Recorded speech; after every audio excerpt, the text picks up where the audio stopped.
Good afternoon everyone. तो आज हमारा क्वांटम केमिस्ट्री का फर्स्ट लेक्चर है जिसमें हम ऑपरेटर्स के बारे में पढ़ेंगे। सबसे पहले शुरू करते हैं डेफिनेशन से। ऑपरेटर क्या है? An operator is a mathematical tool that operates on a function, give new function and constant entity. बहुत इजी है। ऑपरेटर जो होता है, ऑपरेटर मतलब कि जो ऑपरेट करे, ठीक है। तो ऑपरेटर जो है एक फंक्शन पे ऑपरेट होता है जिससे हमें न्यू फंक्शन मिलता है और साथ में कांस्टेंट एंटिटी मिलती है, जैसे कि। और हाँ, इसको रिप्रेजेंट किया जाता है कैप से। क्वांटम मैकेनिक्स में इसे रिप्रेजेंट किया जाता है कैप से, ए कैप।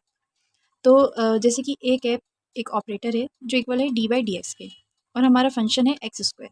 तो अगर मैं इसे अप्लाई करूँगी a cap on function F X, तो हमारा फंक्शन क्या है? हमारा फंक्शन है एक्स स्क्वायर। ए कैप का मतलब क्या है? D by D x of x square. तो हम इसे सिंपली डिफ्रेंशिएट करेंगे तो आ जाएगा 2x। होपफुली आपको डिफ्रेंशिएशन करना आता होगा, क्यों कि इसमें क्वांटम मैकेनिक्स में विदाउट डिफ्रेंशिएशन हम आगे प्रोसीड नहीं कर सकते हैं। एक्स की पावर n का डिफ्रेंशिएशन होता है n x n-1, ठीक है। तो हमारे जो ऑपरेटर्स होते हैं इनकी कुछ पर्टिकुलर प्रॉपर्टीज़ होती है, जैसे कि सबसे ज़्यादा इंपॉर्टेंट जो मेन प्रॉपर्टीज़ है वो मैं आपको यहाँ लिखवा दी हूँ।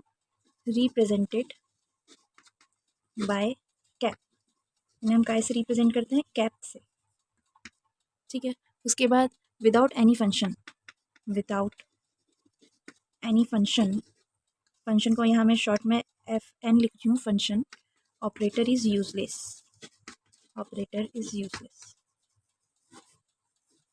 इसका क्या मतलब हुआ? देखिए, अगर मैं आपको बोलूँ कि आपको प्लस का यूज़ करना है या फिर माइनस का यूज़ करना है, पर आपको यही नहीं पता है कि इसका यूज़ करना है, कि आपको किन दो नंबरों को प्लस करना है, किन दो नंबर को माइनस करना है, तो क्या इनका कोई यूज़ होगा? ऑपरेटर्स भी ऐसे ही हमारे मैथमेटिकल टूल है। विदाउट एनी फंक्शन, या हमें अगर कोई नंबर या कुछ फंक्शन ही नहीं देंगे तो ऑपरेटर का इस्तेमाल हम किस तरह करेंगे? तो without any function operator is useless. और always operate from left hand side, always operates from LHS, left hand side यानी LHS। ये तो हमने मैथ्स में देखा ही है कि जितने भी ऑपरेटर है यूज़ होते हैं वो लेफ्ट हैंड साइड पर ही लगते हैं, जैसे कि इधर दिख नहीं रहा है डी बाई डी एक्स, इसे हम लेफ्ट साइड लिखते हैं। इंटीग्रेशन का साइन, इसे भी हम लेफ्ट साइड लिखते हैं। तो ये तो बहुत ही कॉमन बात है। इसके बाद it is linear in nature, it is या दे आर, ऑपरेटर की बात कर रहे हैं, ऑपरेटर्स की बात कर रहे हैं, तो they are linear in nature, linear in nature.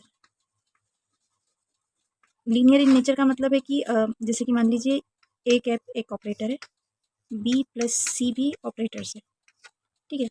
तो ए कैप बी कैप से भी मल्टीप्लाई होगा और सी कैप से भी होगा। इसका मतलब होता है कि ये लीनियर है, यानी A cap B cap operator और A cap C cap operator. एक और फिफ्थ प्रॉपर्टी होती है कि nth पावर ऑफ ऑपरेटर, अगर किसी ऑपरेटर की nth पावर है तो इसका मतलब होता है means that operator operates nth time. बहुत इजी है। अगर हमारा ऑपरेटर है डी बाय डी एक्स की पावर स्क्वायर, ठीक है, इसका मतलब है कि ये जो ऑपरेटर है ये 2 बार यूज़ किया होगा, तो जितनी भी पावर होगी nth पावर उतनी बार वो ऑपरेटर ऑपरेट किया गया होगा। नेक्स्ट हमारी प्रॉपर्टी कहती है फॉर ईच ऑब्जर्वेबल, ऑब्जर्वेबल से यहाँ पर मतलब है पोजीशन, मोमेंटम, कोई सी भी ऐसी चीज़ जो हम फिजिक्स में ऑब्जर्व कर पाते हैं, ठीक है। For each observable in quantum mechanics, quantum mechanics को मैं शॉर्ट में QM लिखती हूँ, देयर इज़ या देयर आर करस्पॉन्डिंग ऑपरेटर।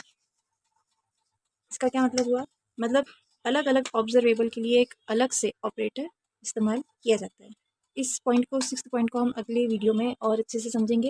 एक एक ऑब्जर्वेबल जैसे कि पोजीशन, मोमेंटम, काइनेटिक एनर्जी, इन सब के लिए हम इनका ऑपरेटर और ऑपरेशन देखेंगे।